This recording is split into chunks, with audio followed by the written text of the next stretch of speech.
Hello everyone, welcome back to my channel. I am Quinn Buckland, author of such books as The Internet Runs the World, Supernatural Pizza, and my latest book, Dead Man Walking. Today I am going to be going over my year in books. Basically, the books that I went through in 2021.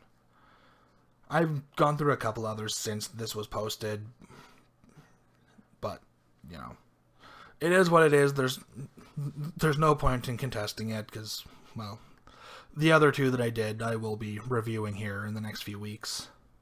But anyway, I have read 73 books. Granted, the majority of them were via Audible, but it still counts, so I still consumed the books. Alright. Shortest book. 34 pages, The White Mannequin Game by Deidre J. Owens. This was actually a really good book. I really did enjoy this one. It was short, it was to the point, but it was good. And the longest book was The Eye of the World. Because, you know, after reading the Discworld books, you gotta choose a whole other series that's going to eat up, you know, all of your possible time, and I figured why not do The Wheel of Time. It's only got 14 core books and a prequel. Oh, this is going to be my 2022, isn't it? Yay. Average book length, 311 pages, which is pretty standard for most books, I think. Yeah, I can't see that being... I can see that being pretty average.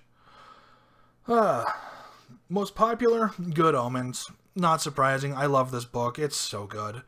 I read it originally like as an actual book, but then this year I went through it with Audible, and yeah, it's just a lot of fun.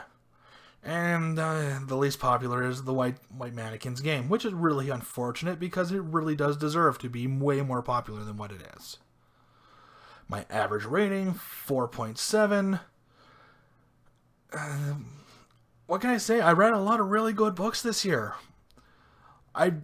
It kind of reinvigorated my love of reading because the start of the year I really started to wane because I was reading a lot of books I really just wasn't into.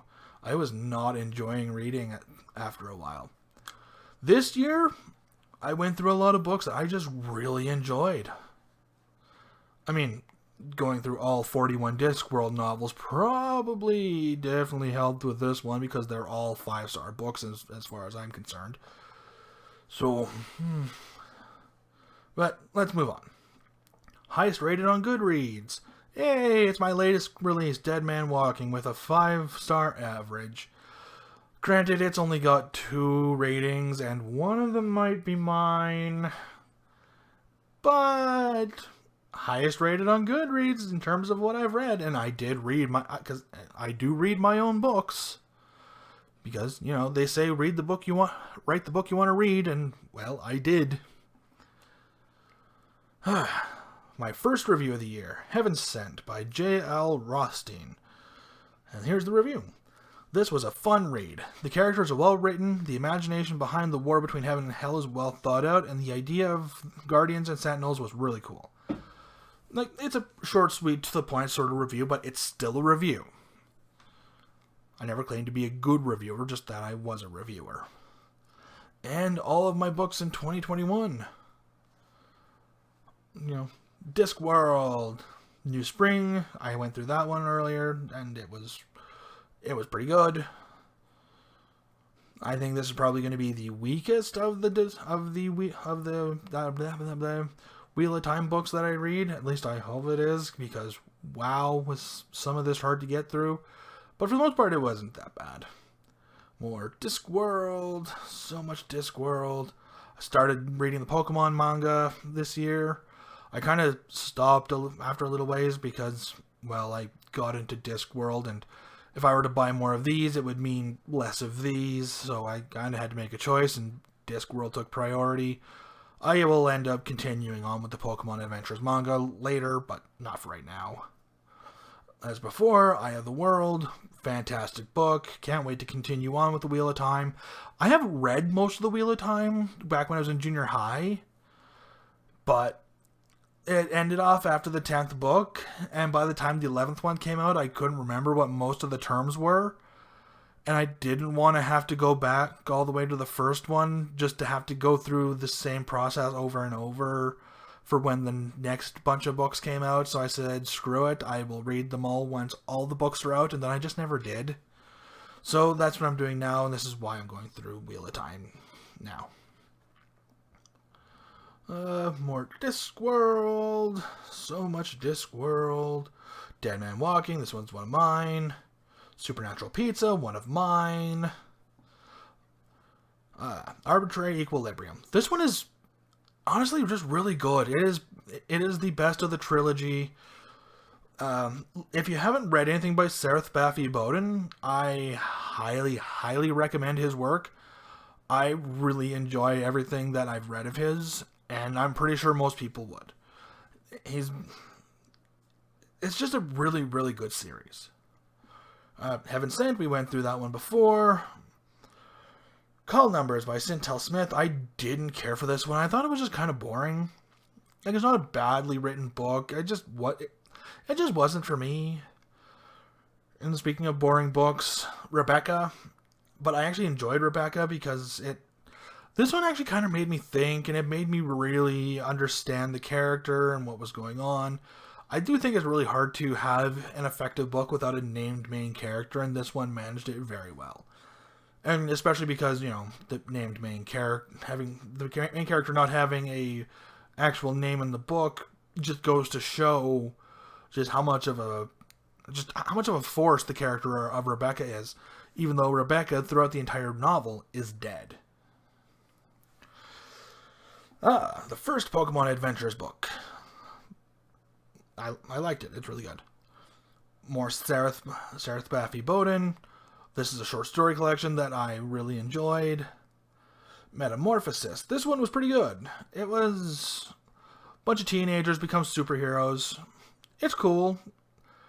I don't know if I want to continue with this series or not. I might eventually, but I might wait till more of the books are out before I continue forward with it. QWERTY from Barb Avon. Barb Avon is fantastic, and I highly recommend her work. I love it. The Savior Sister. This was probably the biggest unnecessary book that I have read this year. This should not be a thing. I think the ideas that needed to come out would have worked a lot better had things been written not as a companion novel, but as a novel and sequel, and just both books go from both characters' perspectives, because nothing is particularly revealed in this one that wasn't already known beforehand, and what was revealed could have been revealed later on at the same time as Tobias is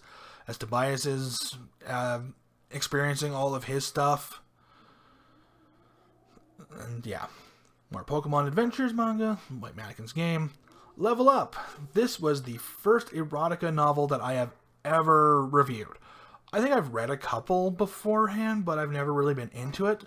I did like this one, though. I liked the characters. I liked the story, where it was going, and I did like that it was very short and to the point. I'm personally not into erotica, and mostly just because the scenes don't really speak to me. I'll get to stuff like that in a later video and why, but yeah. More Pokemon Adventures. High Magus. This is one that was written by essentially by a 16-year-old girl. And, well, the writing is not great. I can definitely see a lot of promise for this author, and I do plan to stand with what I've stated during my initial review of this, that I do plan to read everything that this author releases, but just not right now. The Vulture King. This one was fun. It was good. Not great, but it was good. Lost Fables from New Albion. This is one that it's hard for me to not like it because I love Paul Shapira. Frankly, his operas just have... I'll be doing a whole video on Paul Shapira and just why I love his work as much as I do. This book is full of spelling mistakes and just not edited very well. And I loved every moment of it because I'm super biased. So, also, I just really love the expansion of the lore of what this book is. Textbook. I am currently in school to go into HR, and, well, there are textbooks. And because I read them, they count, and as such, they get added. Good Omens, we went through that one before. My computer is having a conniption. Why are you doing this to me, computer? Don't do that.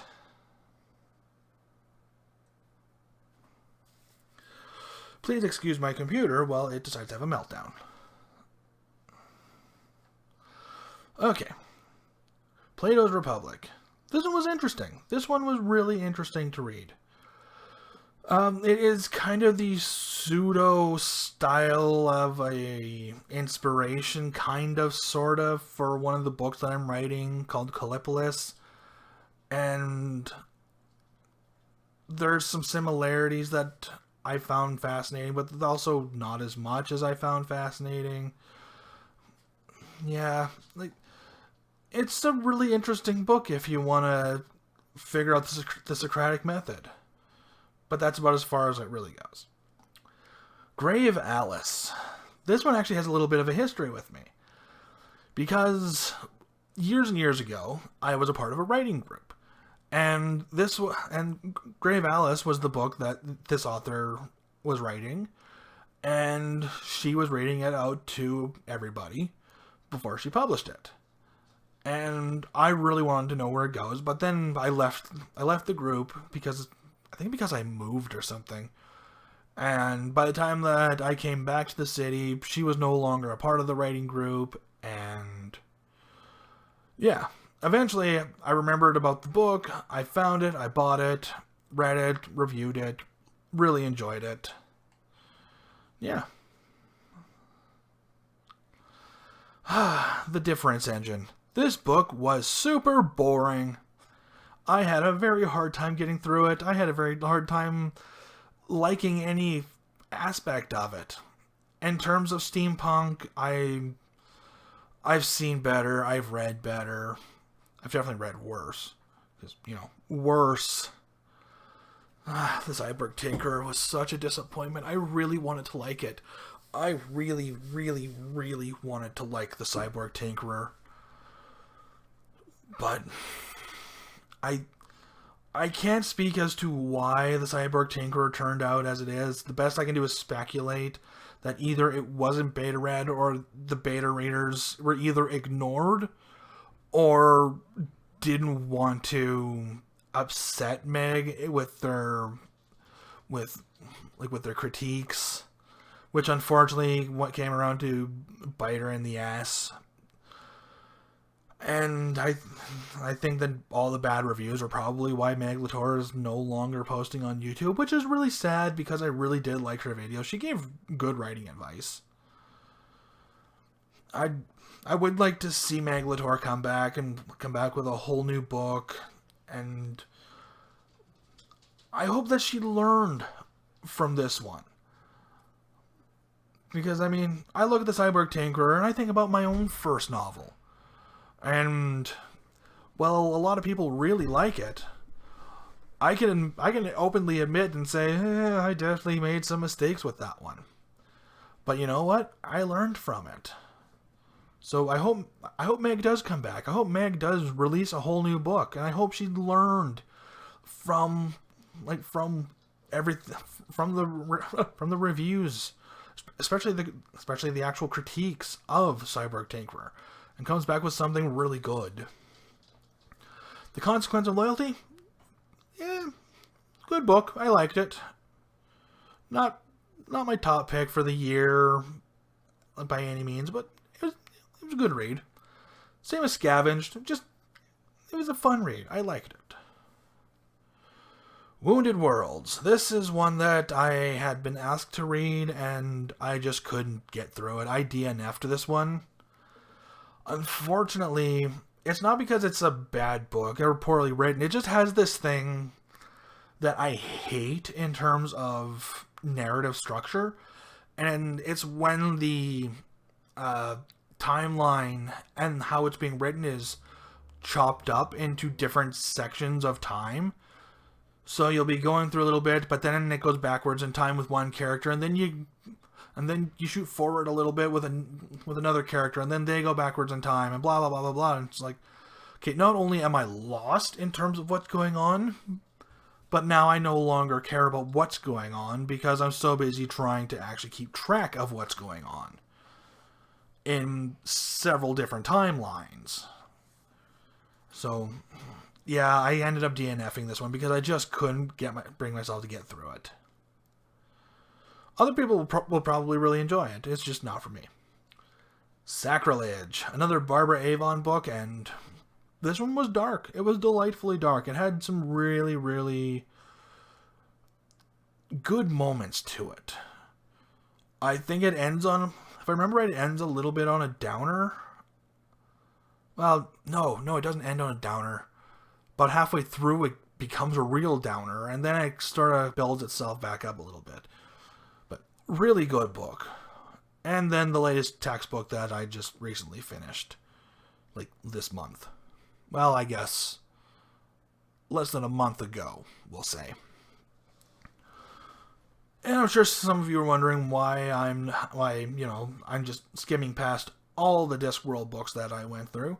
And that is because next week I am ranking all the Discworld books from best to worst. Or, well, okay, not best to worst, but from the ones that I liked most to the ones that I liked the least. So, tune in next Saturday for that one. And yeah, all in all, I had a really, really good 2021 in terms of reading. I got to go through a lot of really good books. And frankly, I can't wait to see what sort of books that I get to read in 2022. Like Wheel of Time, obviously, but I mean, there's only 15 books, and I've already gone through 2 of them. So, see how that goes. But anyway, that's all I got for you folks. So, have a good day.